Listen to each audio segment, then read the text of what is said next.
I would hate for any of those words to come out of my mouth.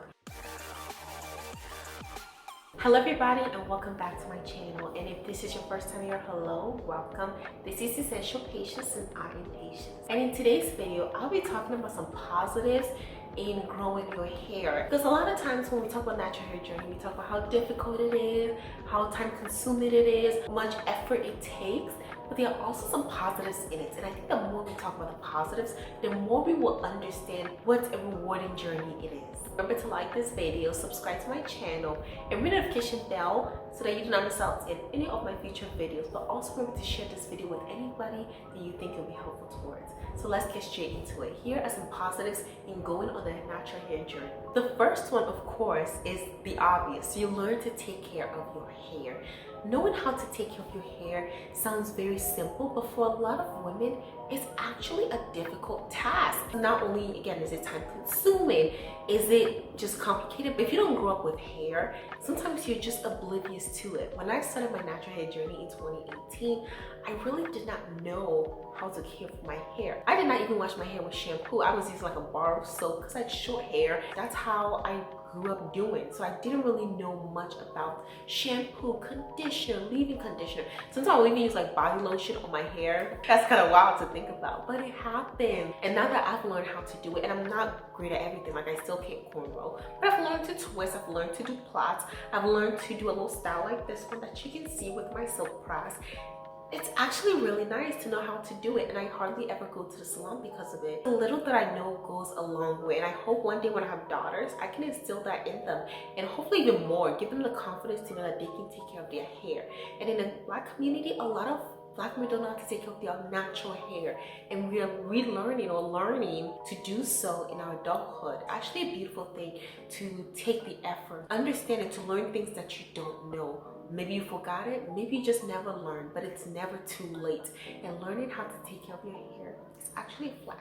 The next thing is the versatility you get with your natural hair.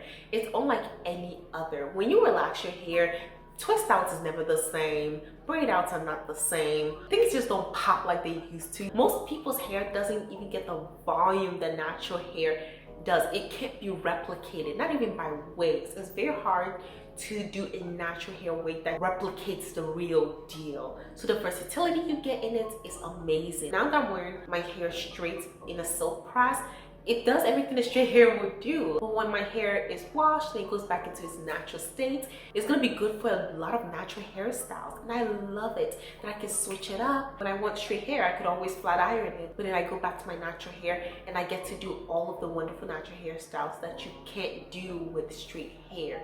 My hair, when it's straight, does not hold curls. I mean, my hair in general, it's not curl definition, little ringlets, like it doesn't happen. But when my hair is straight, it certainly doesn't hold any curls.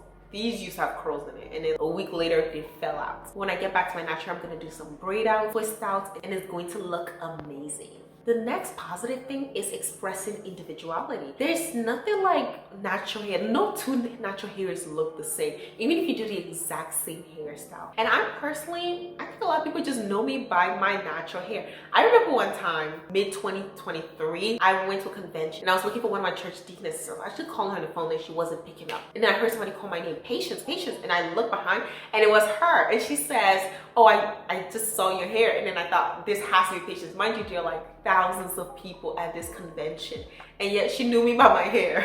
Like, call me by my hair. That was just such an amazing thing. But because my hair just has a natural, unique look that a lot of my friends, like, they'll say about my hair, and they'll like, no, it's Patience. A lot of people, when they have natural hair, they have like a go-to style that just fits them. For me, my hair being out is the way I prefer it, but it's just me. I like it that way. That's the hairstyle I've worn for many major events in my life in the past 5 years. And then when I see major events happening in my life, I'm like, I'm definitely gonna be wearing my natural hairstyle because that is an expression of who I am. The next thing is the boost of confidence. We're not our hair, but it's a huge part of the feminine beauty and the feminine aesthetics. I like the confidence that I can walk into a room and know that this is my hair. Whenever we're having a lot of discourse online, I see some people talk about, do not bring your natural hair to my events. I did a whole video on that. The whole obsession with bundles. I'll be honest, as a Black woman, sometimes it's embarrassing when you see the comments of other Black women lusting over the hair of non-Black women and like give it it to me, that's like $600 bun. Like, I get the joke, but then sometimes it's very uncomfortable. I would hate for any of those words to come out of my mouth and lust after hair of another race. And I just find that when I'm wearing my own hair, I'm most confident in myself.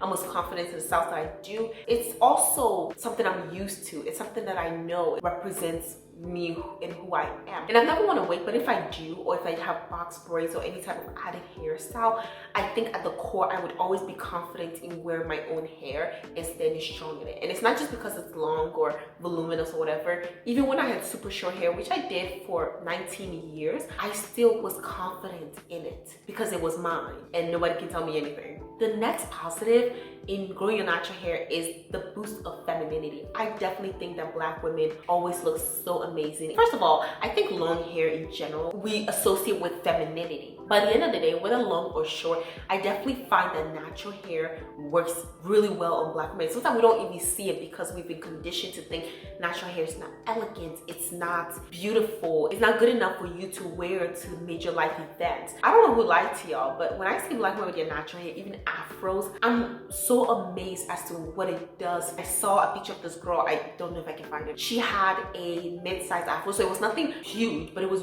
very nice. And she wore this dress, she looked so elegant, her makeup done. And I thought, this is beautiful. Why are we not representing ourselves in this way? And that's just because it's natural to you. When God made you and he found that hair befitting of you, it's to go with what you look like. And it's one of the best ways to exude the beauty that you have. When I look at pictures of me and my natural hair and I'm dressed up and I look beautiful, wow, like this is amazing. And that's in all aspects and throughout my entire hair journey.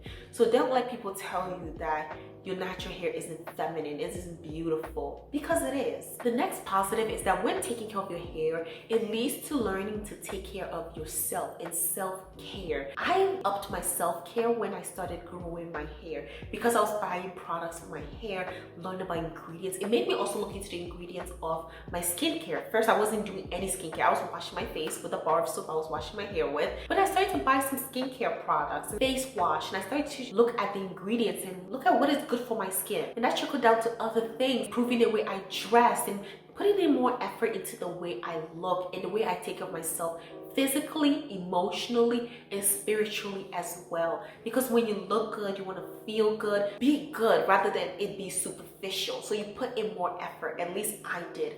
And I see how it's trickled into my life, how I want to beautify things in my life, how I want to take care of things in my life. Now that I'm 23 years old, I'm really into self-care, and I'm very much a girl's going very feminine, and I like to keep my place looking a certain way. And that's in all aspects of my life. At the end of the day, self-care is important. You learn that things doesn't have to be expensive. The amount of money I spend on my hair per year is probably less than $500, and that includes the service I got, including my silk press, which is over $100, and the entire products that I use. It'll probably even be less than $250. Even then, I was able to keep it looking nice, and that's in all of my other self-care ways. You don't need to spend a ton of money to grow your hair and to maintain self-care. The next positive aspect of growing your hair is that you learn about consistency. If there's anything that somebody who's gone on the natural hair journey knows about, it's about consistency. Whether you're tired, whether you're in a good mood, whether you're in a bad mood, whatever is going on in your life, it's about staying consistent. When I come home from work and I'm tired and I don't feel like doing much with my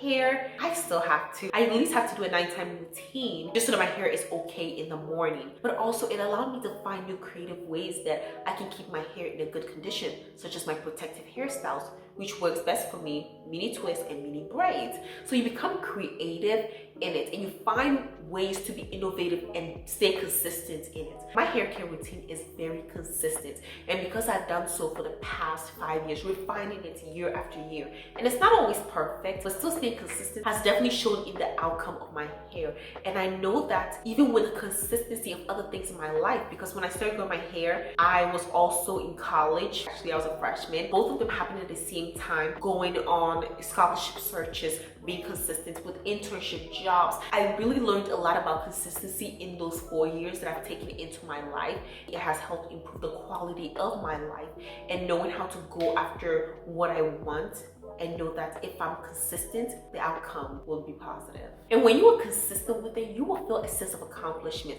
on a day-to-day, week-to-week, and definitely as the years go on.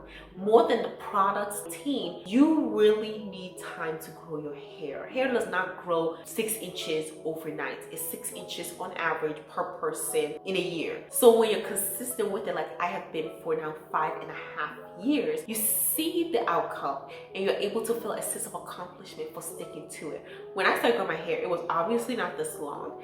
This is a result of 5.5 years of consistency, and I definitely feel accomplished in the fact that I was able to be successful with it. Well, I never had a length in mind, and I've never really thought about, okay, I want to get to like this length. Because it's growing, I'm retaining length, I'm able to see that, okay, I'm doing good in this sense.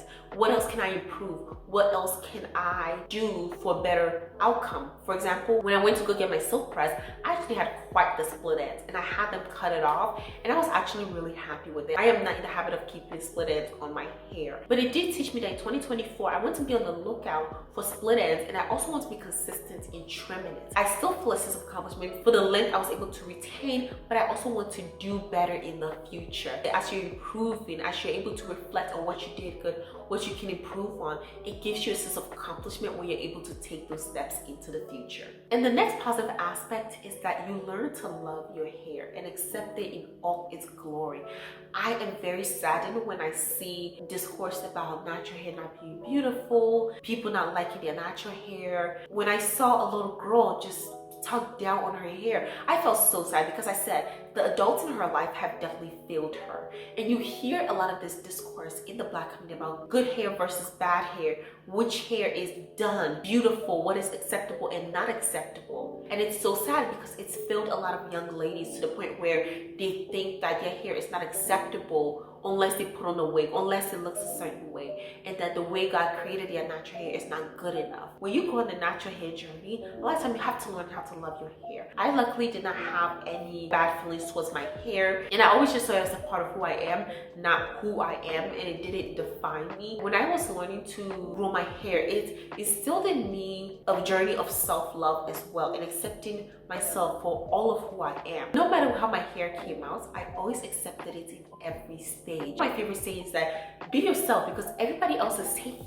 And when you're unapologetically yourself and you love yourself and you exude that self-love, other people will also see that and would appreciate it. I am not just confident in my hair because of how other people saw it, but it's more so first how I saw it. When I started, some people said some negative things about it. Some people asked me to actually go cut my hair. There were some mean comments. I stuck to it, and I just knew that God found my hair befitting and good enough for me, and He knew it when He made me in my mother's womb. Then it's good enough for me, and I'm accepting it in all its forms. And the last but absolutely not the least is, of course, you grow healthier and longer hair. If length is your goal, implementing all of these, implementing good self-care, hair care routine, and loving your hair will show in the way that you're gentle with it, in the way that you care for it, in the way that you don't neglect your hair. And that would result in a more positive outcome, such as more voluminous hair, more length retention, because you're able to retain the length as it grows. You're able to put some care into it, and so it looks better. The love you put into your hair shows. It's amazing when you are able to love your hair, and basically the labor of your love is just your glory. You know what I'm saying? It's amazing. My hope is that one day natural hair would not just be seen as an inconvenience. It will not be seen as something that is not elegant, but it will be seen as what it truly is. A beautiful God-given gift that beautifies us, that teaches us a lot of lessons, and that is a part of who we are, that we proudly show and show up to the world in. So with that, bringing this video to an end, thank you so much for watching my video. Like, comment, and subscribe to my channel. Let me know in the comment section, what are some positives that you have experienced while growing your hair or going on a natural hair journey? What's the best part? And if you like this video, watch another one, because I have like 200 videos on my channel, a lot of it on natural hair. You're bound to find something that you will definitely enjoy. Ring the notification bell so you do not miss out on any of my future videos. Thank you all so much, and I'll see you in the next one. Bye.